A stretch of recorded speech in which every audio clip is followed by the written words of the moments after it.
What's up guys, my name is Ace, and it's that time of the year where we have a brand new Call of Duty game, and as a result, I've got a bunch of people asking for a best settings video, so that's what we're going to be covering today, keeping in mind this is going to be for consoles and controllers. I'm not touching on any PC or mouse and keyboard settings here. And diving right into this, the first thing I'm going to point out as we're going through these settings is with this game, for the first time ever, we can select up to 15 of these settings and favorite them, so then they'll go into our quick setting menu. So any settings that you feel like you may want to be swapping out mid-game or you may be changing on a regular basis, I'd highly recommend favoriting these and adding them to that quick setting menu, so then you don't have to scroll through each of the individual tabs in order to find that one specific setting you want to change. And with that out of the way, let's start this off with the controller settings, keeping in mind that many of these controller settings are going to come down to personal preference. So I'm not necessarily saying copy every single setting that I've got here, but I will show you guys what I'm using to maybe start you off on the right foot at least, and then you can make adjustments from there to suit you and your preferences.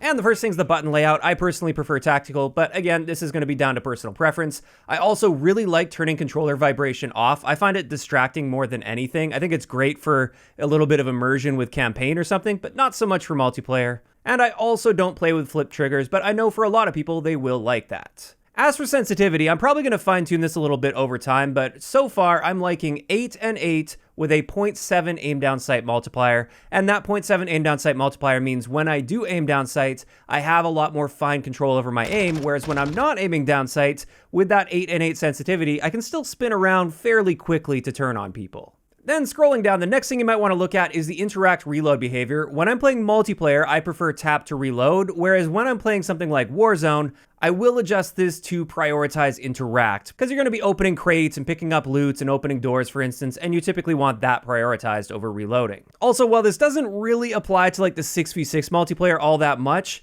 when it comes to your armor plate behavior, I would highly recommend turning this to apply all, because the default is to just apply one. As for the advanced stats, of course, we got aim assist on. If you're not using that, you're putting yourself at a huge unnecessary disadvantage. And when it comes to aim assist type, I'd recommend either default or black ops.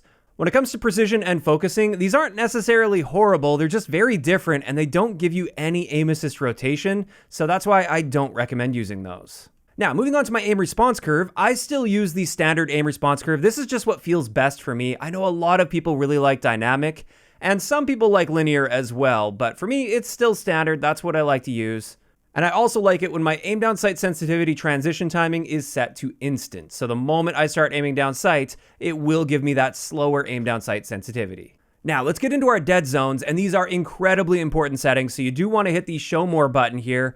And when it comes to your left and right stick minimum, you want to set this as low as possible without getting stick drift. So if you're in a match loaded up with a gun in your hand, if you just put your controller down, it shouldn't be drifting on its own without you even touching the controller. And if it does do that, you may have to bump this dead zone up a little bit, but you want this value as low as possible because the higher this is, the less responsive your analog stick is going to be when you move it, and therefore it's going to feel like you have a bunch of input lag, so I would definitely recommend dropping this from the default setting. The same thing can apply to the trigger dead zones as well. I do like dropping this a little bit, just so when I pull the trigger on my controller, it's a little bit more responsive, and again, it won't feel like there's any sort of input delay when I pull that trigger. Next up, let's get into the movement behavior section, and most of these I leave default, but if we scroll all the way down to plunging underwater, I really prefer changing this from movement to plunge freely. I just feel like it's a lot more intuitive to use the plunge freely option, so it's much easier to go underwater and then surface from below the water as well. Also, when it comes to parachute auto deploy, I like having this off so I have full control over when that parachute deploys, because if you leave this on, sometimes that parachute will deploy way too early and then you're just sort of stuck in that parachute animation and you're a sitting duck there. When it comes to everything else on this tab, I just leave it as default. And that means we can move into the graphics settings now, and let's start this off with on-demand texture streaming.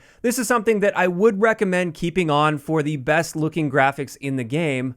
However, if you don't have a whole lot of bandwidth with your internet, or if you have a data cap on your internet, I would recommend keeping this off. Your game won't look quite as amazing, but if your internet isn't great, this could potentially cause some issues with lag as well as going over your data limits. It's also worth mentioning, if you're noticing you're getting some packet loss in the game, and this setting is turned on, try turning it off. For some people, that actually fixes the issue right away. I'm not saying it works for everyone, but it may work for you. Then when it comes to post-processing effects, turn all of these off except for FidelityFX CAS.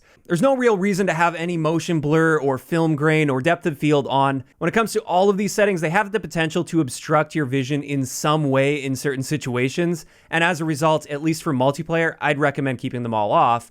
However, like I said, that FidelityFX CAS setting, this is essentially the sharpness in your game.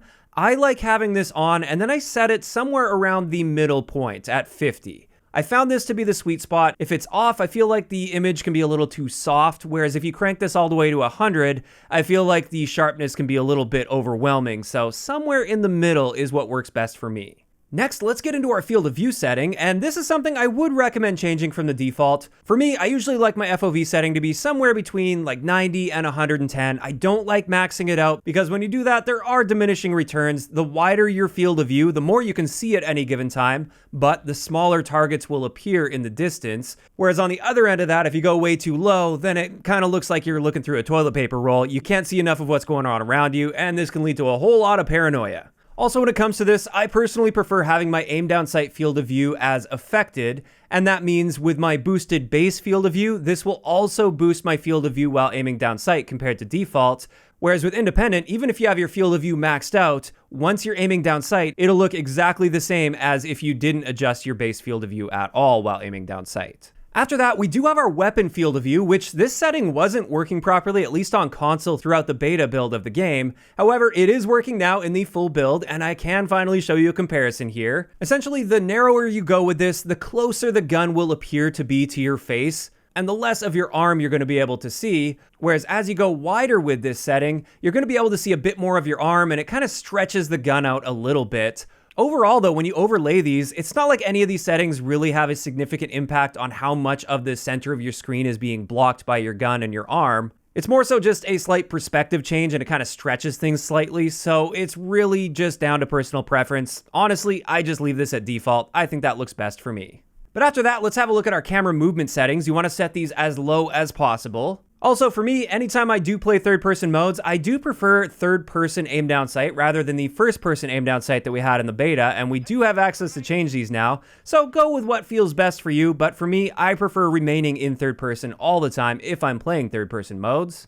And another new setting that we didn't have access to in the beta, this is the Spectator Camera. And for me, I much prefer the game perspective, so I can see what that player is actually seeing on their end in first person, just like they see it, rather than that helmet view that they added with Modern Warfare 2, which I think looks kind of cinematic, but to me it's a bit gimmicky, and I just prefer seeing what the other person is actually seeing. After that, we have our brightness setting, and just like with all Call of Duty games, I always encourage you to leave this right around the 50 mark, even if it doesn't line up with the barely visible section like it's supposed to, and instead, I'd recommend adjusting your TV or monitor in order to get these where they should be.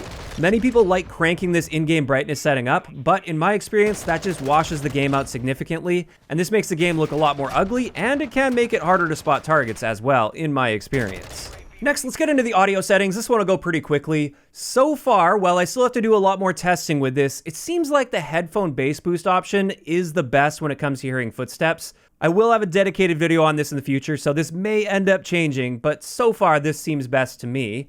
And then I personally like turning music off. That's mainly because I'm often sitting in menus for my job, and therefore I don't want to hear that music constantly 24/7 in my ears. And I also like toning down the dialogue volume a little bit, just so it doesn't overtake any important game audio cues that are happening around me while the game is going on. And that's pretty much it for the audio settings. I'm not going to get into voice chat stuff. Like, if you guys want to use voice chat, go for it. I personally don't use it, so I just turn it off. Now let's get into interface, and with this, I keep everything basically default until we get down to the heads-up display. Now, you should be using the square minimap. This actually gives you an advantage in the game by allowing you to see 27% more area of the map, so I definitely recommend it on square.